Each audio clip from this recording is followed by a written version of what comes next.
Hello everyone, నేను మీ Palnadu Telugu trader వెంకటేష్ని. అందరికైతే thank you for watching. Next ఇంకోటి ఏంటంటే, ఇప్పుడు మార్కెట్ అనేది చాలా ఆల్ టైమ్ హైలోకి వెళ్ళిపోయిన తర్వాత లెవెల్స్ అనేవి ప్రీవియస్ లెవెల్స్ అయితే ఎవరైతే ట్రేడ్ చేస్తూ ఉంటారో, అంటే ఆ జోన్లోకి వచ్చినప్పుడు బయింగ్, సెల్లింగ్, ఇలాంటి ప్రొజెక్షన్, క్యాండిల్స్, స్ట్రాటజీ ఇవన్నీ చూసుకుంటూ ఉంటాం కదా.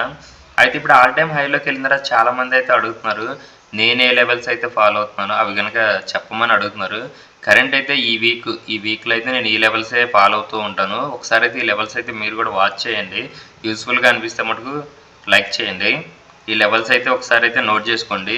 ఫస్ట్ అయితే ఇక్కడ 49,058, 48,964, 48,909, 48,862, 48,817, 48,749, 48,666, తర్వాత 48,421. ఇలాగా మీకు నిఫ్టీ, ఫిన్ నిఫ్టీలో కూడా లెవెల్స్ కావాలంటే మటుకు నేను డైలీ మీకు అయితే చెప్తూ ఉంటాను. నాకైతే కామెంట్ చేయండి.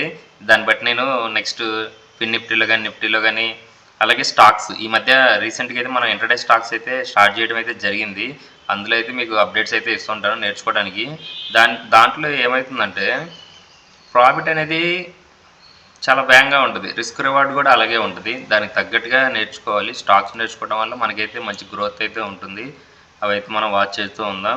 అలాగే ఎవరైతే బిగినర్ అయితే ఈ వీడియో చూస్తున్నారో వాళ్ళైతే మటుకు ఒక 4-5 క్లాసులు అయితే బిగినర్స్ గురించే చెప్పాను. అంటే మార్కెట్ ఏంటి, క్యాండిల్స్ ఏంటి, సపోర్ట్ ఏంటి, రెసిస్టెన్స్ ఏంటి, బేసిక్స్ అయితే అక్కడ కవర్ చేసిన అవి అయితే వాచ్ చేయండి.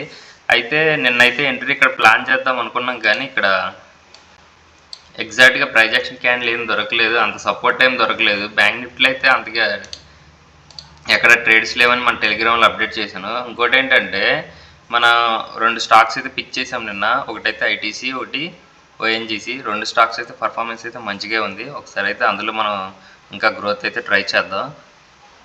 ఇంకా డైలీ మన అనాలిసిస్ ఎవరైతే ఫాలో అవుతూ ఉంటారో మీకు అర్థమవుతుంటుంది ఎంతవరకు మనం నేర్చుకోవడానికి స్కోప్ ఉంటుంది అనేది. లైవ్ మార్కెట్ అప్డేట్స్ ఇవ్వట్లేదు, లైవ్ మార్కెట్ చెప్పండి అని అడుగుతున్నారు. చెప్తాను. మరి తక్కువ సబ్స్క్రైబర్లు ఉన్నారు కదా, ఇంకా కొంచెం సబ్స్క్రైబర్లు అయిన తర్వాత లైవ్ కూడా చెప్తాను. ఎక్స్పైరీ చేద్దాం. బ్యాంక్ నిఫ్టీ ఎక్స్పైరీ కానీ, నిఫ్టీ ఎక్స్పైరీ కానీ చేద్దాం. లైవ్ అయితే ఖచ్చితంగా చేద్దాం. లైవ్లో మీకైతే నేను ఏ విధంగా ట్రేడ్ చేస్తాను ఏంటనేది చెప్తాను. అంటే ముఖ్యంగా ఏంటంటే ఇక్కడ నేను ఏ విధంగా ట్రేడ్ చేస్తానో మీకు టెలిగ్రామ్లో ఆ విధంగానే అప్డేట్స్ అనేవి ముందుగా ఇస్తాను. అంటే బిఫోర్ చార్ట్, ఆఫ్టర్ చార్టే కదా మీకు ఇస్తున్నాను. దాన్ని లైవ్ అప్డేట్స్ అనరా మరి ఇంకేమంటారు దాన్ని? అంటే నేను అయిపోయిన తర్వాత చార్ట్ టైం పోస్ట్ చేయట్లేదు కదా. బిఫోర్ అంటే ట్రేడ్ తీసుకోకముందే ఇది ఇనిషియల్ ఎంట్రీ, ఇంకా అక్కడ ట్రేడ్ అనేది ఇంకా అవ్వకముందే మీకు పోస్ట్ చేస్తున్నాను కదా. తర్వాత వచ్చేసరికి ఈరోజు అయితే మీకు ఒక ప్రైజ్ యాక్షన్ కాన్సెప్ట్ అయితే నేర్పిస్తాను. అదైతే ఒకసారి వాచ్ చేయండి.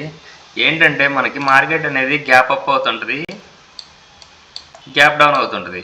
ఇక్కడ మనకి గ్యాప్ అప్ అయినప్పుడు 2 క్వశ్చన్స్ ఉంటాయి బ్రెయిన్లో. ఇలా అప్ సైడ్ ఓపెన్ అయిన మార్కెట్ అప్ సైడ్ వెళ్ళొద్దా, కిందకు వస్తుందా?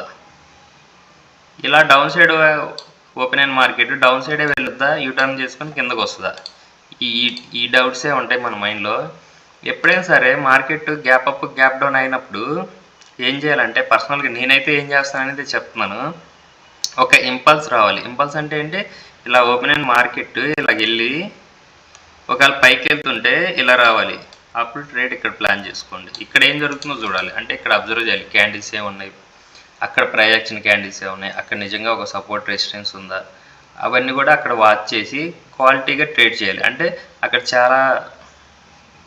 చాలా చెప్పాలి. అంటే చాలా చెప్పాలంటే అర్థం ఏంటి? నీకు ప్రైజ్ యాక్షన్ క్యాండిల్ రావాలి, సపోర్ట్ రెసిస్టెన్స్ ఉండాలి, ఇలా చాలా ఫ్యాక్టర్స్ అనేవి అక్కడ యాడ్ అవ్వాలి. అప్పుడు మాత్రం ఆ ట్రేడ్ తీసుకోనికి యూజ్ ఉంటుంది.